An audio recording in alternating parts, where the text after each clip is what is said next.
right, you're planning a trip to New York City, you're thinking about coming to a Broadway show, but what Broadway shows are the most family friendly? Let's get into it.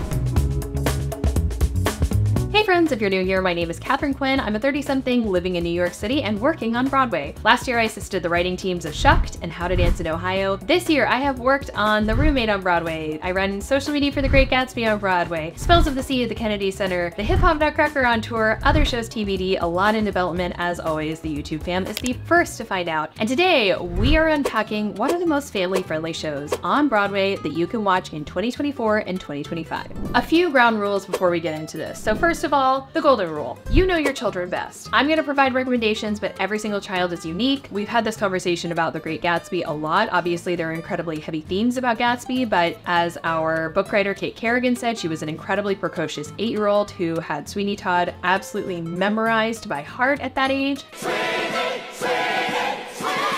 So your mileage may vary depending on what kind of child it is that you're dealing with. Item number 2, most Broadway theaters have a minimum age of 4 years old. 3, you want to consider the show's length and whether there is an intermission. More and more we're seeing 90-minute shows. Honestly, I think this is a beautiful trend, but just get a sense of what your kids may enjoy or not. Number 4, if you need snacks, if you need to use the restroom, I have so many little tips and tricks if you've never been to a Broadway show before that I will throw right up here for you. You can watch that video next. Bathroom lines at Broadway shows are an absolute nightmare. There are no two ways about it. I am so sorry to report that to you. In fact, pro tip, sometimes I exit theater, I go across the street to a restaurant, I get a ginger ale. During intermission, you know, they'll stamp your hand or you've got your tickets in your hand. You go use their nice clean restroom, you come back, you've had a ginger ale, it's great. So just think strategically in advance if you can about what your kiddos might need. Theaters also will often have booster seats for children. I was a incredibly small child and I sat in many a booster seat in a Broadway show, and also sometimes the house staff or the ushers will be incredibly kind and be like, oh, you can't sit there, and then find a lovely available seat so that precious kiddo will be able to see. Okay, so let's talk about some different age groups. Shows for kids 6 and up. For our youngest Broadway fans, we have several offerings. The first of these, of course, is a Disney show, Aladdin. Aladdin on Broadway is 2 hours and 30 minutes. It is running at the New Amsterdam Theater. It has been running on Broadway for years and years. If your kid is a fan of Aladdin, obviously this is a great choice for them to see. This is not my favorite Disney on Broadway adventure. That would be The Lion King, which you've probably already seen at this point or seen on tour. I would still rather watch The Lion King 100 times over, but Aladdin has its place, and it's a thoroughly entertaining show. Worth noting that Jafar might be a little bit scarier for some of the younger ones. Number 2, Back to the Future. I don't know about this for kids 6 and up, maybe 7 or 8 and up, but generally it's okay. This is a slightly longer one. It's 2 hours and 40 minutes, but if you've got a kiddo who's super excited about cars or would really enjoy seeing a flying DeLorean, the effects are awesome, and it does resemble a little bit of theme park vibes in a very fun way. So if that is an experience that your kid might enjoy, I could recommend Back to the Future. Third option for your kiddo is The Lion King. So as I mentioned earlier, this is my favorite family-friendly option on Broadway. It has the best score, for me, the most artistic integrity. I just think it's an absolutely gorgeous show. The puppetry is absolutely amazing, but it is also worth noting that, of course, there are some darker moments like Mufasa's death that might be tough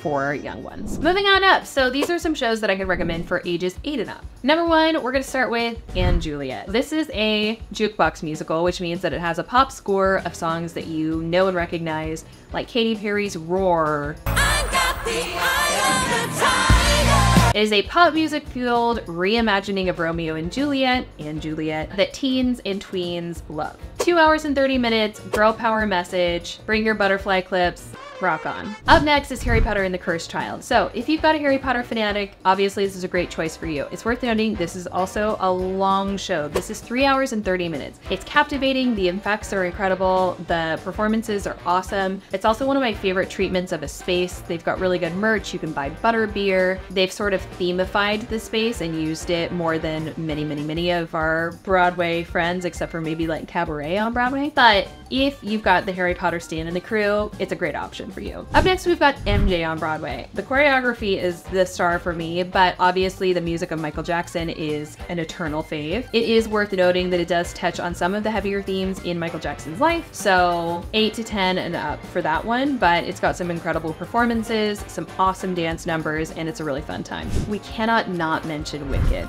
Come on, you know we had to. And it's different than it is on tour. The tech, it's bigger, it's bolder, you gotta see it. This Wizard of Oz prequel runs 2 hours and 45 minutes with intermission, super catchy, but does have some darker themes and might be scary for some of our younger friends. All right, now we're moving to ages 10 and up. This is sort of like the older sibling of & Juliet, and that would be 6.